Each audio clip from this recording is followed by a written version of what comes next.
welcome back to the Mixing Music Podcast. I'm your host, Dee Kei, and with me, as always, is my lovely co-host, Loud Loofs Lu. Oh, I like it. It's true. Suggested by one of our listeners. Anyway, thank you so much for listening to the Mixing Music Podcast. And if you are subscribed to the exclusive content, you're amazing. You're amazing. Thank you and for we that. might name you by name, but I don't have the list pulled up right now. But we're excited about this episode. This is a good one. Pretty practical episode. Lou right now is just finished or almost done building out your new setup because you moved to Orange County. Yep. Yeah. So I say we, but in reality, I only had help for like 4 hours on one day. But it took about 5 days total from buying the material, shipping everything around, and then fully treating out the space. But even then, there's still more I want to do. You know, working from home isn't always going to be the easiest thing to combat. Yeah, and so you have a space now, you have a house, and in the house you have a room dedicated to the studio stuff, and you rebuilt all the acoustic treatment, customized for your space. You had a fireplace which was not centered, which we talked about, we laughed about. It was like off by a couple inches or something like that. And just wait till I tell you the latest update. Oh, it's going to be one of those like, ba-doom, boom. What? Yeah, it was just off, so you covered it. That's what I was gonna say, like it's acoustic covered treatment. and everything looks great. But yesterday I was very focused on just getting the clouds up and everything, and I let Henry and David do all the measurements for the placement of the clouds and everything, and they got them into the right depths and field and everything. But when I stood in the back of the room, I noticed that the back cloud was 2 inches to the right. The chimney was 2 inches to the left. So I ended up with something still off center somehow. And now I'm like, you know what? I'll wait 3 months. I'll let my body just get used to seeing that. And if it still bothers me in 3 months, I'll recenter the clouds. Because the whole issue with the chimney is that it was not centered. And now the cloud's not centered. The last piece of the puzzle is the one part that did not get centered right. That's all right, but the clouds are permanently installed, right? So yeah, it'd be a bitch and a half just to move it. I'm pretty handy. All right, well, cool. But anyway, so today's episode is about how to make a less than ideal recording space more ideal. Specifically, this is going to be for like home studios. If you're working from home and you have set boundaries, like you have a set ceiling height, you know, that is of a residential, residential ceiling height, and you know, you got square rooms or things of that nature. How do we go about fixing these things to make sound ideal? How do we use the space to make different instruments and different recordings sound great? As well, we're going to talk about recording spaces, and then we're going to talk about mixing spaces as well. And Lou is more of a acoustician than I am, but I think that it's fair to say that neither of us are like full on. Yeah, neither one of us went to school specifically to become like we don't have a master's degree or graduate degree in acoustics, but we have built, especially Lou more than me, have built many recording studios, and we understand the basic concept of what sounds good. And we both have the experience to know when a room sounds good. We may not know exactly why, but we can say, yes, this sounds good, and these rooms don't sound good. So couple things that we should talk about is first, let's just go straight into what do you want to talk about? Do you want to talk about ceilings first, or do you want to go into absorption first? What direction? Let's just talk about practicality, like just general recording, because a lot of people that usually work from home sometimes have the battle of either I can't record too loud, or I have to record within a certain time frame because my neighbors. So let's talk about soundproofing versus acoustic treatment. Yeah, that's usually briefly, the first battle that most people listening may already know the difference, but let's talk about it briefly. Like in 30 seconds, what's the difference between sound treatment and sound treatment? Soundproofing? You're treating the inside of the space to sound a specific type of way. Soundproofing is you trying to avoid any exterior sounds from coming in and any interior sounds from coming out. Simple as that. Yeah. So if you don't want to bother your neighbors, that's soundproofing. If you want to make the room sound good for recording or for mixing, that's sound treatment. Yeah, and a space that is good for recording and a space that is good for mixing are also two different types of treatments. Yes. Well, briefly, Generalizing, what do you think between those two?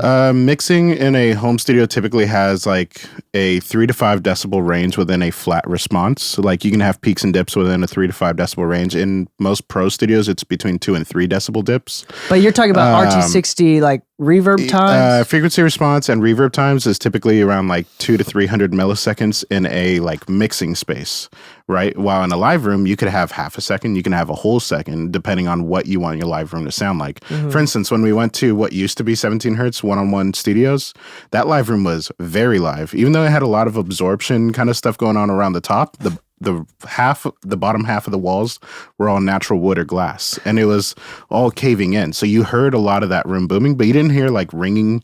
You didn't hear any like flutter echo or anything. They treated it to sound live, but it was so big that you could get some tight recordings in the center of the room. Yeah, the drums sounded huge just being in that room. But it didn't sound echoey or boomy. It sounded live and open. Yeah. But you wouldn't mix in a very live and open room because it's just too much going on in the room. You would kind of treat it to be a little bit tighter and a little more focused. So generally speaking, a mixing setup in a mixing room, you want it as not dead, basically as dead as possible and balanced as possible. Yeah, dead is safe. And then in a live room situation where you're recording instruments, you want it to be as balanced as possible, and that may be depending on your space. If your room is small and you're not going to be able to get a live open sound, you might just kill it. Without too much like sound reflecting in a bad way. Yeah, it might be best to just kill it. Yeah. Versus if you have bigger space, if you for some reason you're in a living room or something like that, you got more space, higher ceilings. Yeah. Or you're in a loft type situation. If you're one of the people in like Malibu with like your 20-foot ceilings in the living room, like you're probably doing fine.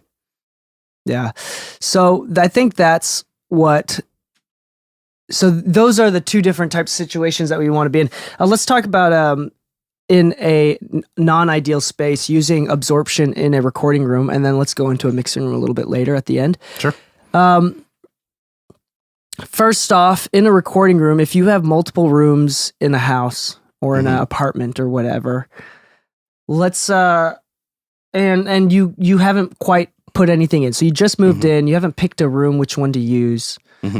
They're very similar, but what things are you looking for when you want to pick a space, which room to work in? Typically not square.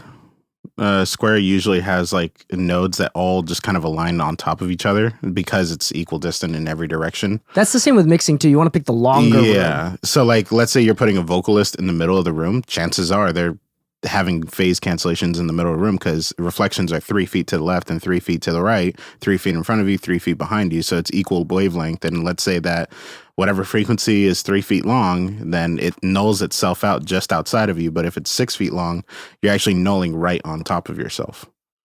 Yeah. So like, for example, like a one bedroom, the master bedroom for some, like maybe like 16 by 15 feet. Yeah. And the smaller bedroom might be 11 and a half feet by 15 feet. Yeah. Actually speaking, dimensionally, that 11 and a half by 15 is going to be better room. Yeah. Especially if it's long-wise and if you can put your desk in the middle. Anyway, there's ways to combat it by like putting up like floor standing baffles and put them like almost caving in on themselves. So you kind of minimize some of those like pretty static reflections, but it goes back into like, what are you recording? What's the goal?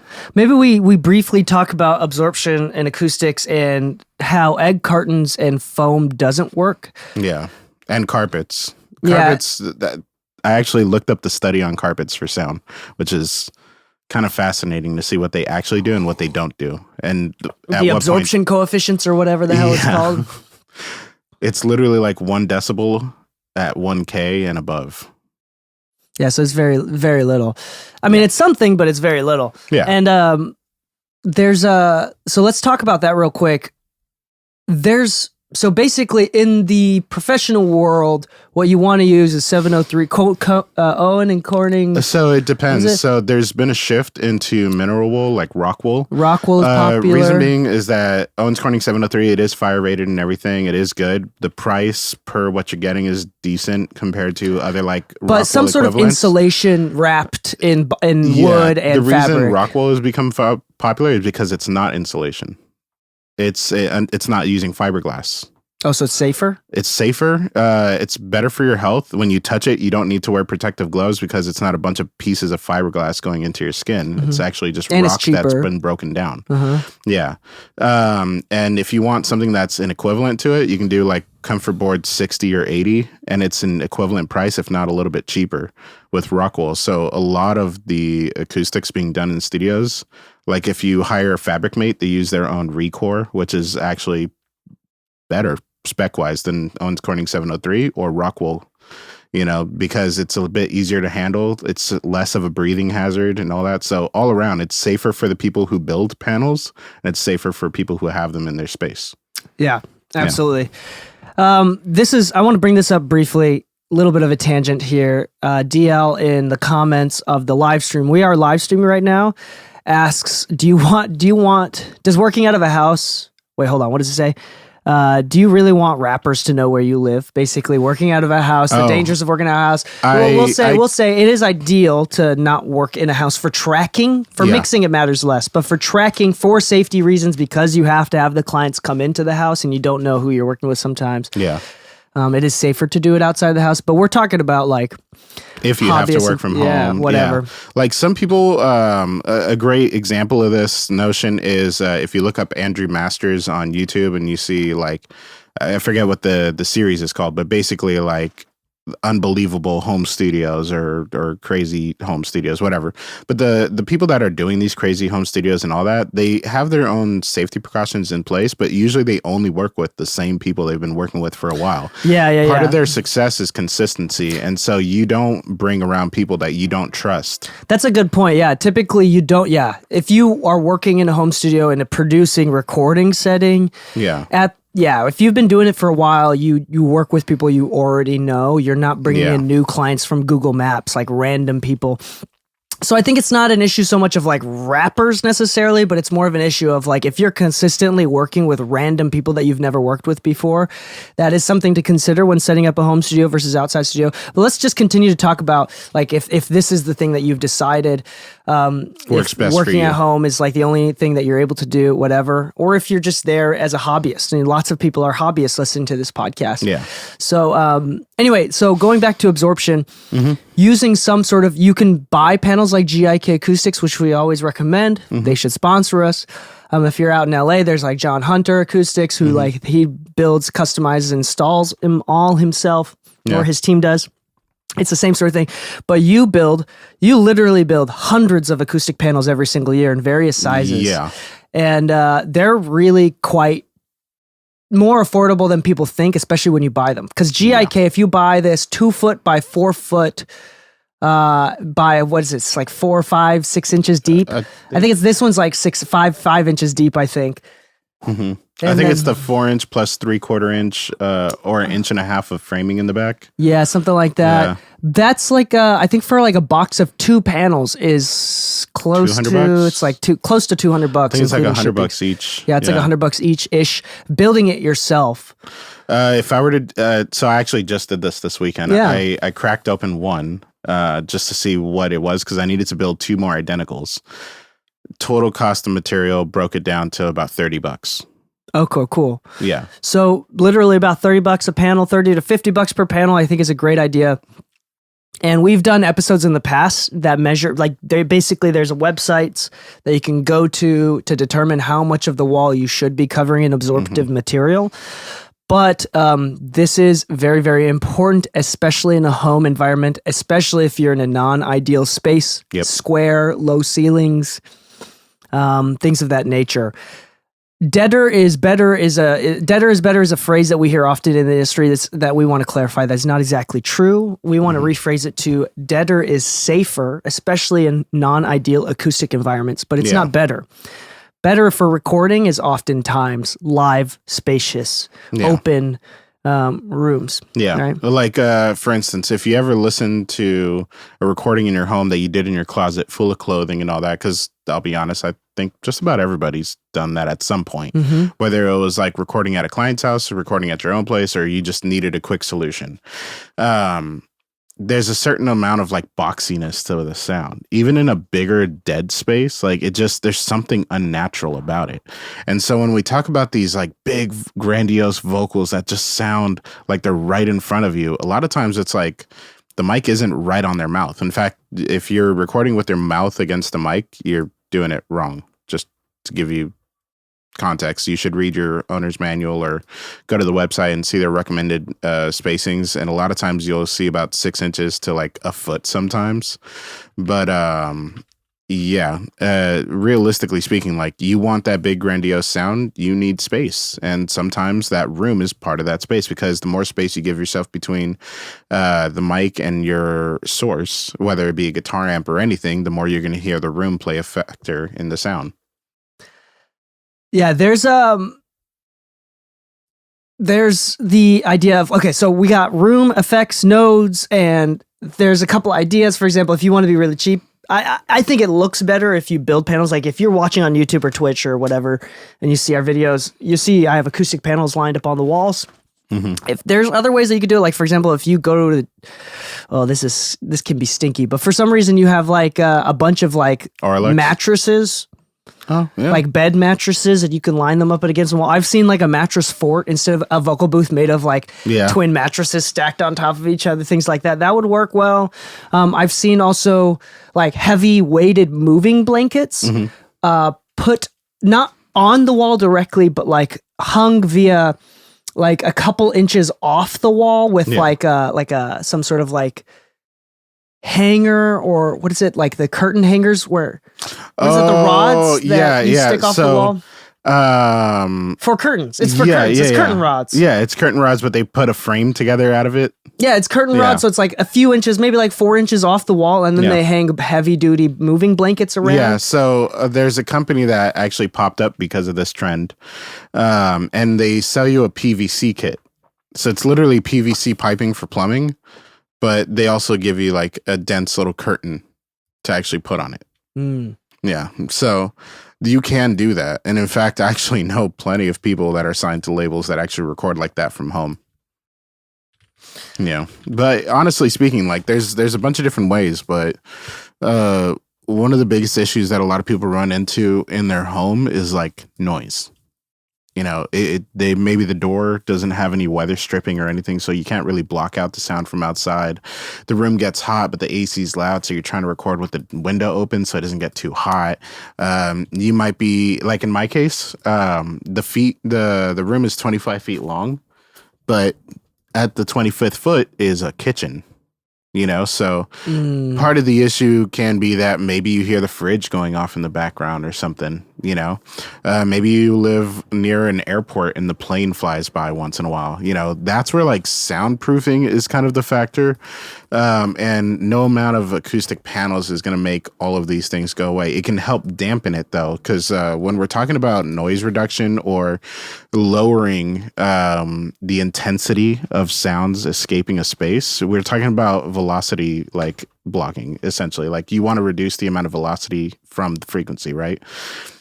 If you can put up some panels for bass absorption. Wait, I don't know this term. Okay, velocity from frequency. So the idea is like you want to reduce the velocity of something, like the amount of pressure being pushed onto it as it's moving in a direction, right? If you put a panel in front of it, you kind of dampen that velocity. Does that make sense? I'm going to have to trust you. I've never heard this, but I don't know what I'm talking about. So I could be voicing it wrong, but look it up. It's a thing where they're like, okay, you can't soundproof, but you can dampen through like shaping the velocity. You can slow it down. And that's what like putting up a baffle. Air? Yeah. Like putting up, solid air. Solid air, put up a baffle and it slows down the air. It won't stop it, but it will slow it down. The bass will not be suddenly blocked off because you put one baffle up. Yeah. But if you notice when you're tracking in a live room with a band and something, they'll put baffles around the drum set. The idea is to try to minimize the bleed into other mics, right? That's the whole concept.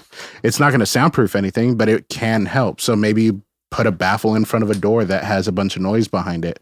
It's not going to soundproof it, but it'll at least minimize the noise floor. Or like sealing all the cracks. So for example, like you can get like under the door, you can get like the weather stripping. Weather stripping or some sort of like, you've seen it where it's like you close that space. I have to install 3 of them this coming week. They're called...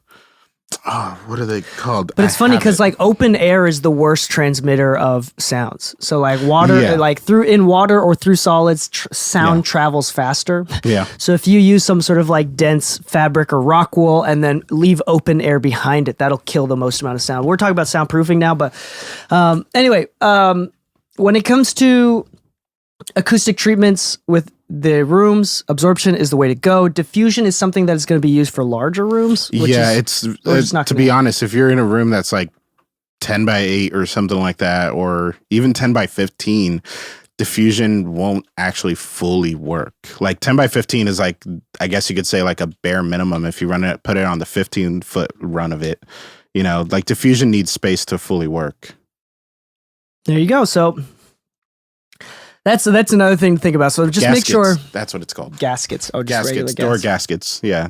They make specific ones like auto release gaskets and all that. On a current project, I have to do like 3 of them where they're the same ones that are put up at Capitol. So briefly, I want to talk about your room since you literally just did this. First off, you built a room for, are we allowed to say who? Like did you finish that room, the Too Short room? Actually, yeah. So Too Short, his room should be done this week. Is that the one with the lighting with the strips? LED and everything? Yeah. Okay. Cool. So that one is going to be used for tracking or for mixing or for both? Both. We built a 9x6 vocal booth with 10-foot ceilings. Okay, so let's talk about how you approach that room, and I don't want necessarily we don't have to talk specifically about the budgets, but how that could impact what you were able to do. Yeah, and then versus your challenge. House. Yeah, and versus your house where. So tell us about the dimensions and how you approach those and try to solve the problems. Sure. I could say it's not like I signed an NDA, so I'll speak obviously respectfully, but also just saying like some of the changes that were made throughout the time. Like what was the dimensions of the room, the T-shirts room? For instance, the control room is roughly, I think, 17 or 18 by 28. Oh, it's a large room. It's a big room. It's bigger than our A room for sure. Okay, cool. Yeah. Like imagine our A room plus the booth is all the A room. Okay. Yeah. Did you use absorption? Like how much absorption did you use in the back of the room, front of the room? Like did you do like a couple feet of absorption on either side? There's different stages of absorption. I'll say it like that. So as far as just to clarify, absorption for the acoustic treatment or absorption for the soundproofing, like because it is technically made by home contractors. Okay, so you have 2 layers. No, let's just talk about the treatment, acoustic treatment. Okay, so we tried to keep it simple and tried to keep the costs down. So what we did is we went with Recore, which actually has if you want to look up the coefficient chart, like it actually does really well around like 250. And then 500 is usually where most absorption, like material like Rockwall 703, 500 is usually when they do the best. This one does better at lower frequencies, even at 2 inches. So we did FabricMate. We contracted FabricMate to come out. SPG is the company that did the installation. And they basically did 2 inches all around of Recore, but on the speaker wall and on the corners in the mix position, we actually did 12 inches deep. So we actually created acoustic baffles into the corners of Too Short's mix positions. So you'll see like the ceiling is 9 feet tall, but right above the mix position, it's actually 10 feet tall. So in the corners, we packed it with 12 inches of absorption and then put actual like the same fabric that we're using for the rest of the paneling into those corners. So it looks like consistency from the ceiling to the walls. And then in the speaker walls and in the sub cavities, we actually packed those with insulation as well, surrounding the speaker and everything, because part of the cavity design is leaving it open for them to actually swap out what speaker they're using in the future.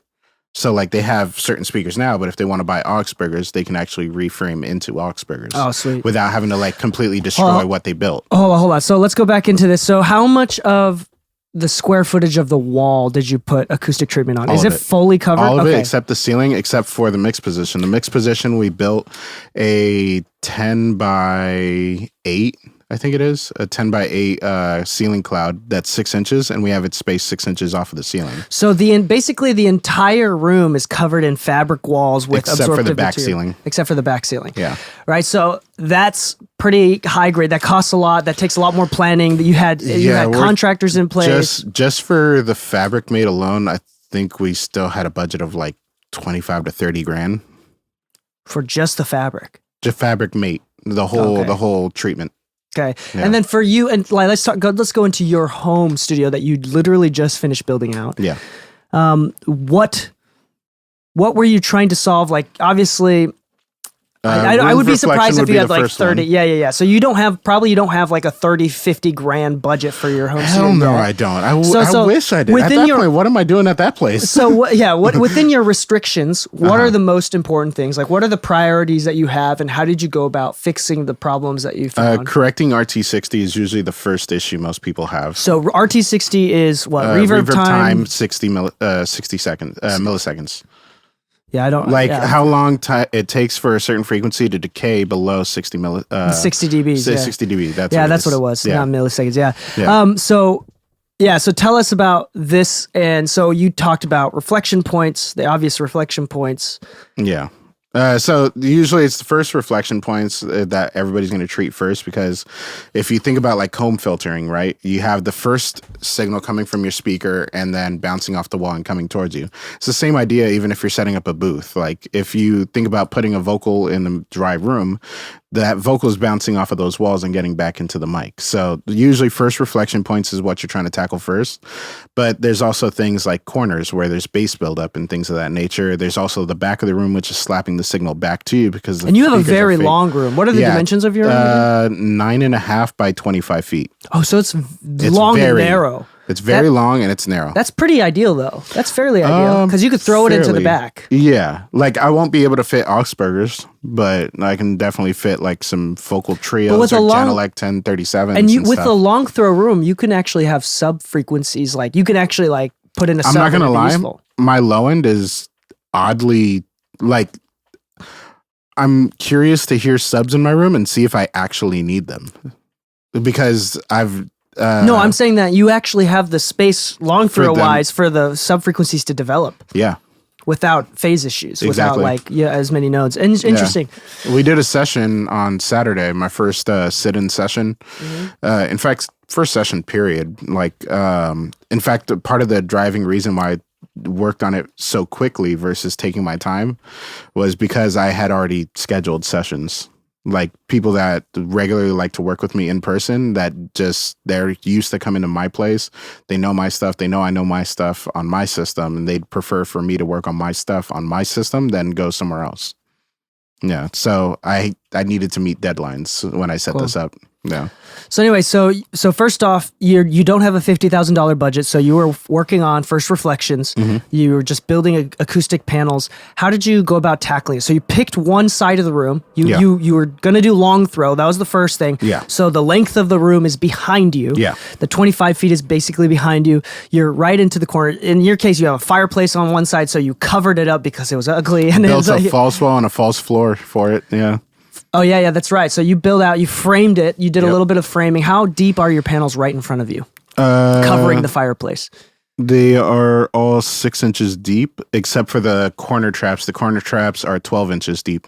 Nice. Yeah. And corners is where bass builds up. So this is pretty common knowledge. Bass builds up in the corner. So if you want to, I would say that that's the biggest issue is like low end buildup, because that's hardest to take care of with basic absorptive materials. Like, I don't understand exactly what's going on, but basically the more low end you want, the deeper the absorptive materials has to be. For example, if you only have like 1 inch of absorptive material, it's only going to catch frequencies up down to like 2K.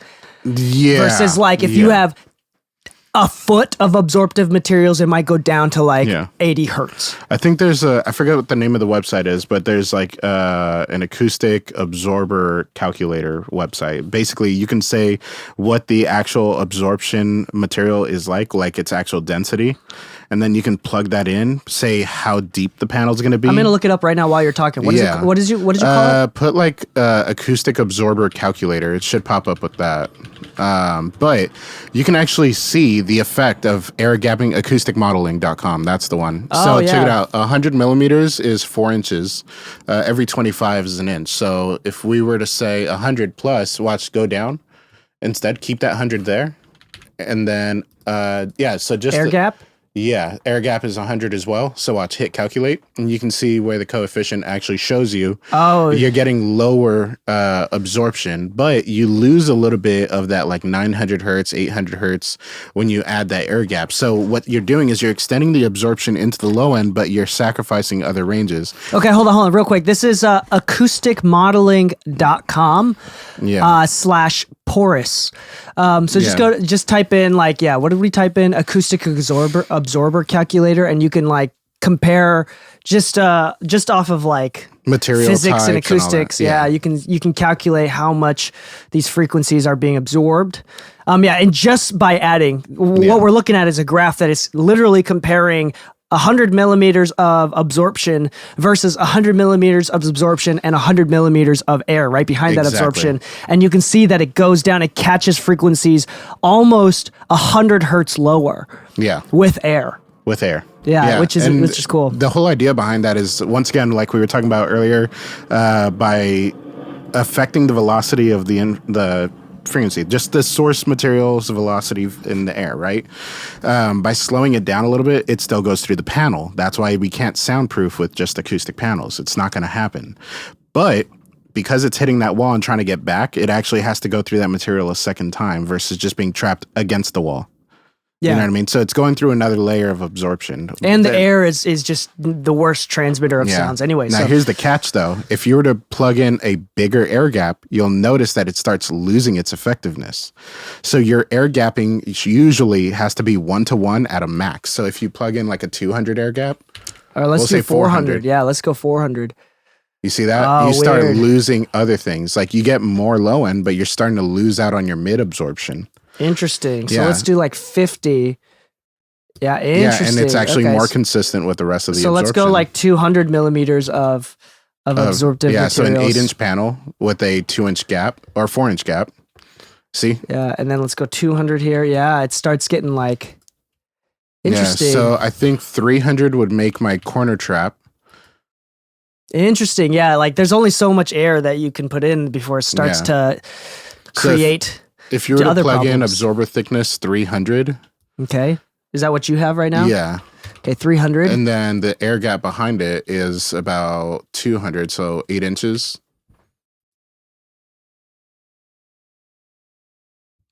And by the way, there's working hard. Yeah, this is based on there's also different types of absorptive materials have different types of like whatever coefficients. I forgot what it's called. Yeah. Like imagine the density of like Safe and Sound, which is very fluffy, and something that has like a higher R rating, like Comfort Board 60 or Comfort Board 80. You'll see like R ratings of like 15, 30, 45, 60. But the whole idea is they become more rigid and firm. They're still technically breathable. They're still actually designed for sound and things of that nature. But you'll start noticing that a little more rigid of a material actually does better absorption in the low end. It's because it actually has a lot more force to hold it back versus the fluffier material. The fluffier material has an easier time absorbing kind of like mids and higher up of that, but have a harder time maintaining what's going on in the lows. Click that box. Boom. Yeah. So sorry, the website was going down for a second. And that's what my corner traps are doing. Yeah, your corner traps are getting almost about down 3 times more effective in the low end. Yeah, and in the sub frequencies below 100 hertz. Yeah, that's super cool.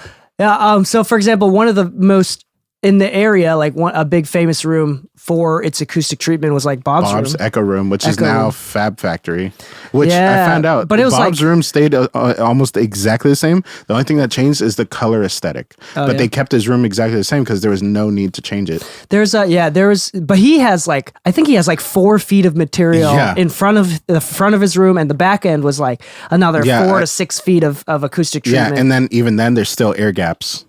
Yeah, that's wild. Yeah, and I think in his air gaps, he showed me a photo of the diagram once, and maybe I missaw this, but usually when I see this is what it shows. He has floating panels in the inside of it that are at different angles, and that way it refocuses the energy versus just absorbing it. It actually plays with the frequencies and just pushes them in a different direction as well. Yeah. So as they enter the gap, like they actually go through another stage of, I don't know what his logic behind it was, but he has one of the best sounding rooms in LA. So it's something that I'm really curious about. Yeah, for sure. Let's talk about this going back to before we get super ultra nerdy and we start talking about things that we quite frankly is past our depth of knowledge here. But some of the things that are really practical, if you are recording or mixing from home, use a lot more absorptive materials. Don't use egg crates. Yeah. Don't use like egg cartons or the Amazon 1-inch to 2-inch fabric thing. Not only does it not look good, it's hard to, no, let me say it again. It's difficult to make it look good. And on top of that, it's not that effective. It's better than nothing, but it's just not worth the money, especially if you can build it yourself. I'm not going to lie. There's two really big red flags with those things once you get to a certain point. This isn't an elitist mindset, but it's more like a once you know, it's hard to just look away. Once you know that those things are not effective and you walk into a space with somebody who talks the big talk about their amazing studio, and then you see like those foam things on the wall or egg crates, you're like, I don't think this person actually knows what they're talking about, because they wouldn't be using this and talking so big about it. You know? It's not professional. Whenever I see ads on like Facebook Marketplace or all that kind of stuff where people are trying to promote their smaller studios and stuff like that, and it's like, oh, one of the best sounding rooms in LA, and I see foam, I'm like, there's no way. I don't see it. And the other side too is the amount of money that you're paying for that. You could have built your own panel. Like if a friend of mine, he builds speakers, and it turns out like his dad actually has like a full wood shop and everything. If you can just talk to your dad, your friend, anybody that has tools, and just say, hey, I will pay you X amount just to help me out for the day, you'd probably, with what you paid them, still spent less and gotten significantly better results. So again, we always recommend. Okay, so there's a couple things that I want to wrap up with, couple ideas. Mm-hmm. One, the most important thing you should spend your money on is acoustic treatment. This is before converters. The first thing I did with my new space. Yes, this is before preamps. This is before converters. This is before microphone. This is before compressors. Anything else, outboard gear, anything else, the first thing that you should do is to have acoustic treatment. If you are spending money on, especially on compressors, do you need to take that? It can wait for a second. Okay, sure. If you, but anyway, there's if you need to, that's the first things first. Before microphones, anything, work on acoustic treatments. It's not the most fun expense. It's not the funnest thing to buy, but it's going to make your mic sound better. It's going to actually help your preamp sound better. Anything that you buy in the signal chain later, it's going to sound better. It's going to make your speakers sound better. It's just gonna everything is going to relate back down to the acoustic treatment of your room. Number two, the thing that I want to talk about or recap is you can learn how to build this acoustic treatment yourself. Just go on YouTube, how to build acoustic panels. There's so many different techniques and ways to build them at various different costs with different materials, and it is significantly more. The barrier to entry on, if let's say you're someone that's never worked with your hands like me, I don't have a history of contractors in my bloodline, I don't know how to do anything with my hands, but even I have built many acoustic panels and can do it pretty easily. Yeah. So the barrier of entry is pretty low, and it's something that you're just going to have to do. Like if you're trying to do audio for a living, this is a skill worth having, how to build acoustic panels. And I know many people, including you, who went from a necessity of my own to building it for other people as a part of my income. That is one way of building income that you can do. So it's a good skill to have regardless. And it's actually a really good, I guess you could say, opener into, hey, I want to get to know these people. Sometimes those people need help with other things other than just production. There you go. Yeah. And that's the only thing. Acoustic treatment is the number one indicator of like, do you know what you're doing or not? Yeah. It's just straight down. It's a priority shower. It is a, yes, exactly. If you've got all the best speakers in a non-treated room, period. Like let's just say that you spent $20,000 on speakers, but you're still working in a room that sounds like a bathroom. You're not getting the $20,000 out of those speakers. No. Nor are you impressing anybody that actually knows anything about those speakers. Yeah. At which point, if you bought them because of, let's just say, ego, then you're not doing it your justice, Yeah. But anyway, this is a very important thing, which is why we bring it up. We're talking about it. If you do have questions, I'm sure if you tag Lu on Discord, he'll answer basic questions. Yeah. If you want to do more in-depth designing and planning, then Lu, I'm sure, has a consultation fee where he charges by hour per project or something like that, just for some schematics and ideas. I'm actually flying out Wednesday morning to New York to do a consultation out there. No, to Texas. Yeah. Those are very different places, New York and Texas. Yes, they are, but they're Texas? Places that I don't typically go to. Okay, there you go. Yeah. Cool. So this is something you can do. Just join our Discord. I think mixingmusicpodcast.com/Discord. You can always ask some questions. And if you have the budgets, there are professional studio designers. You can hire Lu for a full project if you have the budgets to do so. If you need some help with any sort of stuff, there it is. So just be very understanding of, let me rephrase that. Just understand how much work should go into this and how important this is. I don't think we can properly tell you the weight of the importance of this stuff, especially mixing. I think I said we would talk about mixing rooms, but in mixing rooms, corners are important. Getting the sound to be focused and direct. So reflection points, there's lots of YouTube channels that talk about reflection points and using a mirror on the wall, things like that. Yeah, the mirror trick is the easiest to understand. If you could see the speaker, chances are it's reflecting right back at you from that point. Yeah, so, and then same thing with like clouds and things of that nature. Oh my God, I just put mine up yesterday and the world of the difference that it made. Oh. The one of the best basic acoustics videos for setting up a mixing room is it's the video. No. It's what's his name? Oh my goodness. It's Sonic Scoop. Sonic Scoop has like a 30-minute podcast episode about acoustics and setting up speakers, and it's sponsored by KRK. So you'll notice he's like using KRK speakers to demonstrate, and he talks about nodes and like 30%, so like not putting the speakers 30% or 50% and like different percentages of the room to avoid nodes, which is a whole nother conversation that we're not talking about. There's another room calculator where if you just plug in your room's dimensions and everything, and it can actually tell you some basic node points that should pop up. Yeah. So anyway, for more basics on how acoustics work, go watch that Sonic Scoop episode. It's really fantastic. He does a great job.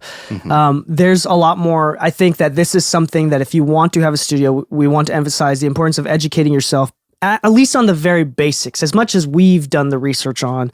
Like, I feel like Lu has more knowledge than I do, but I think like the basic understanding, even for me, like you should be able to pass a 100 level college class acoustics without studying. Like that is the amount of information that you kind of should know when building out a studio. So go ahead and do that. So watch videos and do research. Just word of advice: don't buy a Helmholtz resonator unless you can actually prove that the person building it knows what they're doing, because they're extremely hard to build. They're extremely expensive, and you need so many of them that if you have a room anywhere smaller than 10 by 15, it actually makes little to no difference. Yeah, unless you're that specific with the measurements and know what you're doing. Yeah, Helmholtz resonators are very complicated.